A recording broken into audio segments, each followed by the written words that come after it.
Hello students, welcome to you all in chapter 3rd in history, Sultans of Delhi or the Delhi Sultans.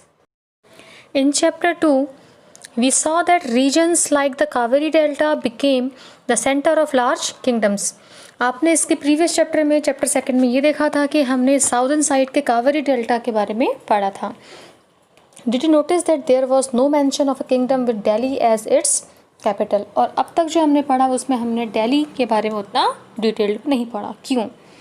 That was because Delhi became an important city only in the 12th century. क्योंकि दिल्ली एक important city के रूप में, एक commercial city के रूप में 12th century में ही एक्सटेंट में आई.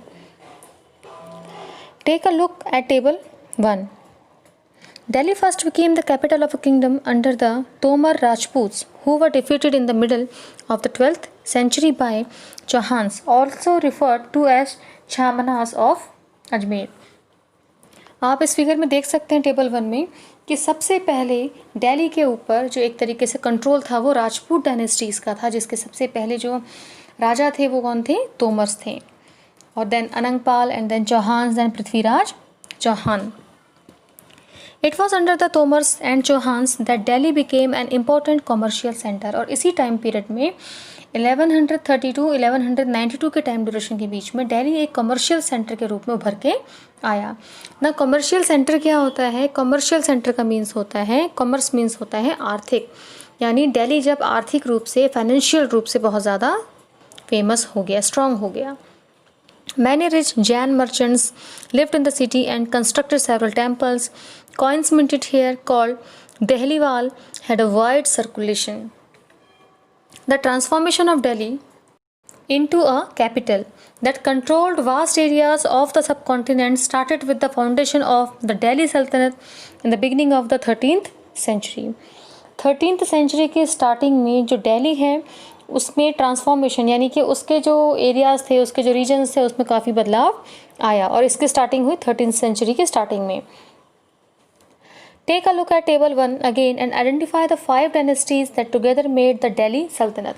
अब यहाँ आपको टेबल 1 पे दिया गया है, 5 डायनेस्टीज़ के बारे में बताया गया है. The first one is Rajput dynasty, then the second one is early Turkish ruler, जिसे मामूल की भी कहा जाता था या फिर स्लेव डायनेस्टी भी आप कह सकते हैं. Then Khilji dynasty, Tughlaq dynasty, Sayyid dynasty and Lodi dynasty. The Delhi Sultans built many cities in the area that we now know as Delhi. Look at map first and locate Delhi A, Kunha, Siri and Jahanpana. यहाँ आपको map दिया गया है. इस map में आप इन तीनों जगहों को easily find out कर सकते हैं. Our next topic is finding out about the Delhi Sultans. All the inscriptions, coins and architecture provide a lot of information. Especially valuable are histories, tarikhs singular, tawarikhs plural, written in Persian, a language of administration under the Delhi Sultans. तारीख singular means होता है कि जिसमें ऐसी किताब, ऐसी history की जिसमें कि किसी एक रूलर के बारे में लिखा गया हो. एंड तवारिख्स प्लूरल मीन्स होता है जिसमें एक से ज़्यादा राजाओं के बारे में लिखा जाता हो, जो कि पर्सियन लैंग्वेज में लिखा जाता था. दिल्ली सुल्तान्स के टाइम में जो एडमिनिस्ट्रेशन की लैंग्वेज थी वो पर्सियन हुआ करती थी. तो ऑथर्स ऑफ तवारिख वर लर्निड मैन. जो तवारिख्स के जो ऑथर्स थे वो लर्निड, काफ़ी इंटेलेक्चुअल मैन्स थे, secretaries, administrators, poet and courtiers, who both recounted event and advised rulers on governance, emphasizing the importance of just rule, जो कि राजा को उसके एडमिनिस्ट्रेशन में सलाह दिया करते थे. Here is mentioned the circle of justice by the author of Tawarikh, Fakhr-e-Mudabbir, wrote in the 13th century. अब यहाँ पे फ़ख्र-ए-मुदब्बिर के द्वारा 13th century में लिखा गया है. A king cannot survive without soldier. राजा सैनिकों के बिना नहीं रह सकता. And soldier cannot live without salaries. और जो सैनिक है वो सैलरी के बिना नहीं रह सकते हैं. Salaries come from the revenue collected from peasants. और सैलरीज कहाँ से आती? रेवेन्यू से आती हैं, जो कि किसानों से लिया जाता है, पीजेंट से लिया जाता है. But peasants can pay revenue only when they are prosperous and healthy. और पीजेंट्स रेवेन्यू लगान तभी दे सकते हैं जब वो प्रॉस्पर हों. This happens when the king promote justice and honest governance. जब राजा न्याय को और ऑनेस्ट तरीके से अपनी गवर्नमेंट को, अपने एडमिनिस्ट्रेशन को आगे को प्रमोट करें. Keep the following additional details in mind. First one, the authors of तवारिख lived in cities, mainly Delhi, and hardly ever in villages. जो त्वारिक्स के जो ऑथर्स हुआ करते थे वो दिल्ली में रहते थे, गाँव में नहीं। Second, they often wrote their histories for sultans in the hope of rich rewards, और वो अक्सर राजाओं के बारे में, उनके हिस्ट्रीज़ के बारे में इसलिए लिखा करते थे ताकि उन्हें राजाओं से, सुल्तान से रिच रिवॉर्ड्स मिले। Number third, these authors advise rulers on the need to preserve an ideal social order based on birth right and gender distinctions. तो हमारी सोसाइटी में जो चीज़ थी, सोशल लेवल्स जो प्रिवेल्स थे, birth right and gender distinctions, उसके basis पे ये ऑथर्स राजा को एडवाइस दिया करते थे। ना what is birth right? Birth right means होता है ऐसे प्रिविलेजेस, ऐसी सुख सुविधाएं जो हमें बाय बर्थ मिलती हैं। एंड जेंडर डिस्टिंक्शन का मतलब होता है discrimination on the basis of gender, for example male, female, boy, girl, इस तरीके से। Our next topic is from garrison town to empire, the expansion of the Delhi Sultanate. Now, in the early 13th century, the control of the Delhi Sultans rarely went beyond heavily fortified towns occupied by garrisons. तो 13th century के time में जो Delhi sultans थे, उनका जो अधिकार था वो फोर्टिफाइड टाउन्स तक ही सीमित रह गया था, जिसे हम गैरिसन कहते हैं। तो व्हाट इज गैरिसन? इस डायग्राम के थ्रू, इस फिगर के थ्रू आप इजीली समझ सकते हैं। गैरिसन एक सेंटर पॉइंट है और इसके चारों ओर से आप ये देख सकते हैं ये फोर्टिफाइड किया हुआ है। फोर्टिफाइड मतलब होता है किसी एरिया को किलेबंदी करना, चारों ओर से बड़ी बड़ी दीवारों को बना देना प्रोटेक्शन के लिए, और इसके अंदर ही सारी एक्टिविटीज की जाती हैं, जैसे पैलेसेस हो गए, मार्केटिंग हो गया, सोल्जर्स हो गए, रिलीजन प्लेसेस हो गया, कि सारी की सारी इस फोर्टिफाइड एरिया के अंदर ही किया जाता था।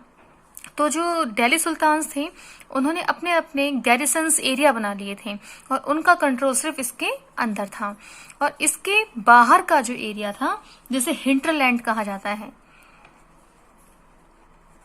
अब हिंटरलैंड क्या है? The lands adjacent to the city or port that supply it with goods and services. अब इस एरिया के बाहर का, मान लीजिए ये आपका उत्तराखंड का एरिया है या फिर यूपी का एरिया है, तो यूपी के बाहर का जो एरिया है, जैसे उत्तराखंड हो गया आपका, इस साइड पंजाब हो गया, हरियाणा हो गया, हिमाचल हो गया, तो जैसे मान लीजिए यहाँ कुछ ट्राइबल कम्युनिटीज हैं, ट्राइबल कम्युनिटीज हैं, कुछ यहाँ पे हैं, कुछ यहाँ पे हैं, और वो गैरिसन एरिया में ट्रेड पर्पज से, यानी कि इनके साथ व्यापार करती हैं यहाँ से, या फिर यहाँ पे कुछ ऐसी चीजें मिलती हैं जो कि दिल्ली सुल्तान्स के लिए काफी बेनिफिशियल होती थी। लेकिन जो दिल्ली सुल्तान्स जो थे उनका हिंटरलैंड के ऊपर कंट्रोल बहुत वीक था।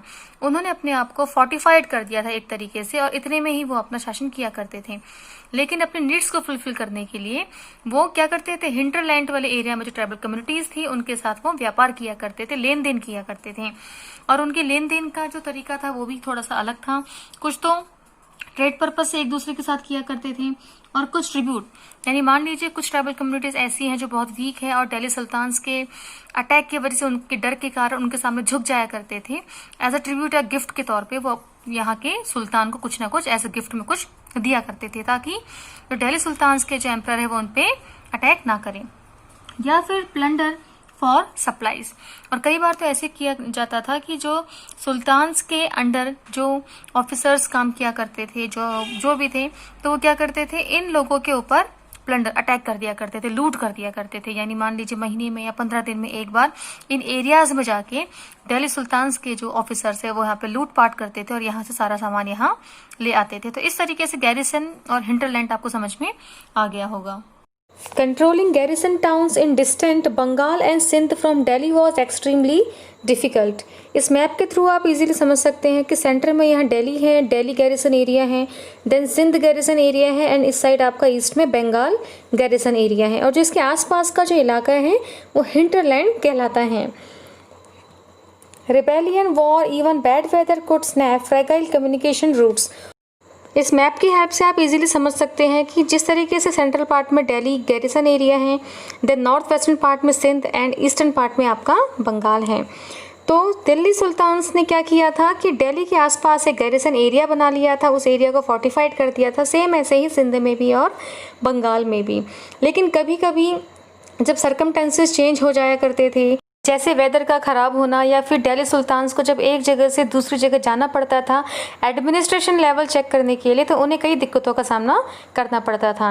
हिंटरलैंड एरिया में जो ट्राइबल कम्युनिटीज़ थी वो अक्सर दिल्ली सुल्तान्स के अगेंस्ट हो जाया करती थी, तो इसकी वजह से दिल्ली सुल्तान्स को कई प्रॉब्लम्स को फेस करना पड़ा।